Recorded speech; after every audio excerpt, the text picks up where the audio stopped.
Back to Anjali's കറികൾ. ഇന്ന് നമ്മൾ ഉണ്ടാക്കാൻ പോകുന്നുണ്ട് ബീഫ് അച്ചാർ കേട്ടോ. അപ്പോൾ എങ്ങനെ ഉണ്ടാക്കാൻ നോക്കാം. ഈ വീഡിയോ ഇഷ്ടമാണെന്നുണ്ടെങ്കിൽ ഒന്ന് ലൈക്ക് ചെയ്യണേ, ഷെയർ ചെയ്യണേ, സബ്സ്ക്രൈബ് ചെയ്യണേ. അപ്പോൾ നമുക്ക് എങ്ങനെ ഉണ്ടാക്കാൻ നോക്കാം കേട്ടോ. ഇതിലേക്ക് 1.5 ടീസ്പൂൺ ഉപ്പിട്ട് കൊടുത്തിട്ടുണ്ട്.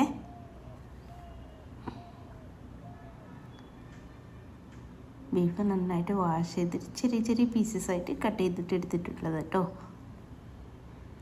പിന്നെ ഇതിലേക്ക് നമുക്ക് വേണ്ടത് ഒരു 1/4 ടീസ്പൂൺ മഞ്ഞൾപ്പൊടി. പിന്നെ ഇതെല്ലാം മിക്സ് ചെയ്യുക. മിക്സ് ചെയ്ത ശേഷം ഒരു കുക്കറിലേക്ക് ഇട്ട് കൊടുക്കുക. പിന്നെ ഒരു ഗ്ലാസ്സിൽ ഒരു പകുതി ഗ്ലാസ് മാത്രം വെള്ളം ഒഴിച്ച് കൊടുക്കുക. കുറച്ച് വെള്ളം മാത്രം മതി. ബീഫിൽ നമുക്ക് ഓൾറെഡി വെള്ളം ഉണ്ടാവേ. ഒരു 4 വിസിൽ വന്ന ശേഷം നോക്കുമ്പോൾ നന്നായിട്ട് വെന്ത് വന്നിട്ടുണ്ട്. പിന്നെ ഇതിൽ വെള്ളമുണ്ട്. ഈ വെള്ളം കളയാൻ പാടില്ല കേട്ടോ. ഇത് നമുക്ക് ഒറ്റിച്ചിട്ട് ഒന്നുകൂടി വേവിച്ചിട്ട് എടുക്കാം കേട്ടോ. അപ്പോൾ ആ സമയത്ത് ബീഫൊന്ന് ക്രിസ്പി ആയിട്ട് കിട്ടും. ഇനി നമുക്ക് ബീഫ് ഫ്രൈ ചെയ്തിട്ട് എടുക്കണം. അതിന് വേണ്ടിയിട്ട് വെളിച്ചെണ്ണ എടുക്കാം കേട്ടോ. വെളിച്ചെണ്ണ എടുത്താൽ ഒരു മാസം അവർക്ക് കുഴപ്പമുണ്ടാവില്ല. കുറേ നാൾ വെക്കണമെങ്കിൽ നല്ലെണ്ണ യൂസ് ആക്കിയാൽ മതി. നല്ലെണ്ണ യൂസ് ആക്കിയാൽ മതി കേട്ടോ. നമുക്ക് ബാച്ചസ് ആയിട്ട് ഫ്രൈ ചെയ്തിട്ട് എടുക്കണം കേട്ടോ. ഒരുമിച്ച് ഫ്രൈ ആക്കാൻ പാടില്ല. ഇത് പട്ടിണ ഫ്രൈ ആയിട്ട് കിട്ടും കേട്ടോ. ഒരു 5-10 മിനിറ്റ് മതിയേ. ഇനി നമുക്കിതിലേക്ക് ഒരു പിടി കറിവേപ്പില ഇട്ട് കൊടുക്കുക. കറിവേപ്പിലയും ഇങ്ങനെ ഫ്രൈ ചെയ്തിട്ട് എടുക്കുമ്പോൾ അത് നല്ല ടേസ്റ്റ് ഉണ്ടാവും കേട്ടോ. നല്ലൊരു ഫ്ലേവർ ഉണ്ടാവേ. ഇതെല്ലാം ഇട്ടിട്ട് ഇങ്ങനെ ഫ്രൈ ചെയ്തിട്ട് എടുക്കുക. പട്ടണം ഉണ്ടാക്കിയെടുക്കാൻ പറ്റും കേട്ടോ. നമ്മൾ ചെറിയ പീസസ് ആയിട്ടല്ലേ കട്ട് ചെയ്തിട്ട് എടുത്തിട്ടുള്ളൂ. പിന്നെ നമ്മൾ കുക്ക് ചെയ്തിട്ട് എടുത്തിട്ടുണ്ടല്ലോ. കുറേ സമയമൊന്നും എടുക്കില്ല.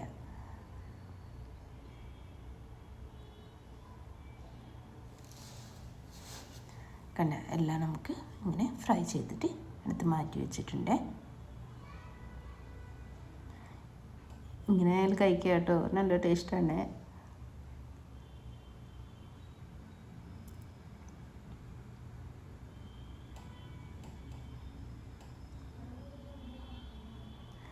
ഇത് നമുക്ക് സൈഡിലേക്ക് വയ്ക്കുക. ഇനി നമ്മൾ നേരത്തെ വെളിച്ചെണ്ണല്ലേ, ഇതിലാണ് നമുക്ക് ഇതിങ്ങനെ സ്ട്രെയിൻ ചെയ്തിട്ട് എടുക്കാം. മാറ്റി വയ്ക്കുക.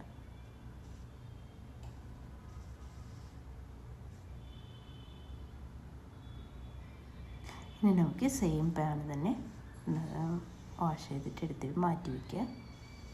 അതിലേക്ക് തന്നെ ഓയിൽ തന്നെ ഒഴിച്ച് കൊടുക്കുക കേട്ടോ. വെളിച്ചെണ്ണ തന്നെ ഒഴിച്ച് കൊടുക്കുക.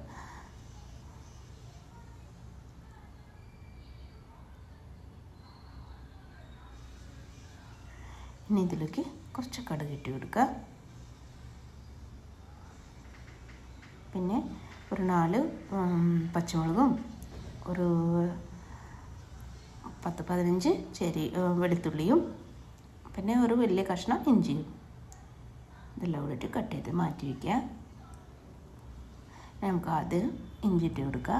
ഇഞ്ചിട്ട് എടുത്തിട്ട് ഒരു 2-3 മിനിറ്റ് ശേഷം നമുക്ക് പച്ചമുളക് വെളുത്തുള്ളി ഇട്ട് കൊടുക്കുക കേട്ടോ.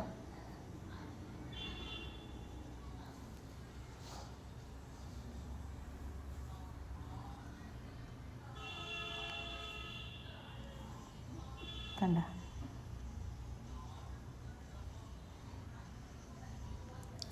ഇനി നമുക്കിത് ഒന്ന് വാടി വരണം കേട്ടോ. ഈ വാടി വരുമ്പോൾ അത് നല്ലൊരു സ്മെല്ലുണ്ടാവില്ലേ. ആ കറിവേപ്പിലയും പച്ചമുളകും ഇഞ്ചിയും വെളുത്തുള്ളിയും നല്ലൊരു സ്മെല്ലുണ്ടാവേ. ഇതിലേക്ക് നമുക്ക് നല്ല മുളക് പൊടി ഇട്ട് കൊടുക്കാം. 2 ടേബിൾ സ്പൂൺ ഇട്ട് കൊടുക്കുക. പിന്നെ നമുക്കിതിലേക്ക് വേണ്ടത് 2 table spoon Kashmiri chilli powder ഇട്ട് കൊടുക്കണേ.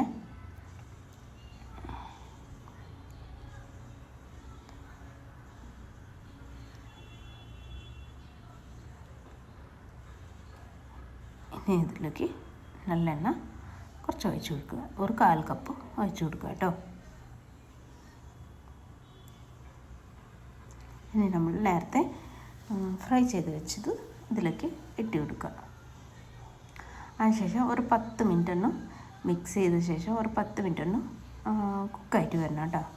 ഇതെല്ലാം യോജിച്ച് വരണേ. കണ്ട ഇങ്ങനെയൊന്ന് മിക്സ് ചെയ്തിട്ടെടുക്കുക. കുറച്ച് ഗ്രേവിയുടെ പോലത്തെ ഉണ്ടാവും കേട്ടോ, അത് കുഴപ്പമില്ല. ഇനി നമുക്കിതിലേക്ക് നമുക്കിനി വിനീഗർ ഒഴിച്ച് കൊടുക്കുക. ഒഴിച്ച് കൊടുത്ത ശേഷം നന്നായിട്ട് മിക്സ് ചെയ്യാം കേട്ടോ. ഒരു 10 മിനിറ്റ് കണ്ട ഇങ്ങനെയാവും കേട്ടോ. ഒഴിക്കാനും വീഡിയോ മിസ്സായിട്ടുണ്ടേ, അത് കാരണം ഇപ്പോൾ തന്നെ പറഞ്ഞിട്ടുണ്ട് കേട്ടോ.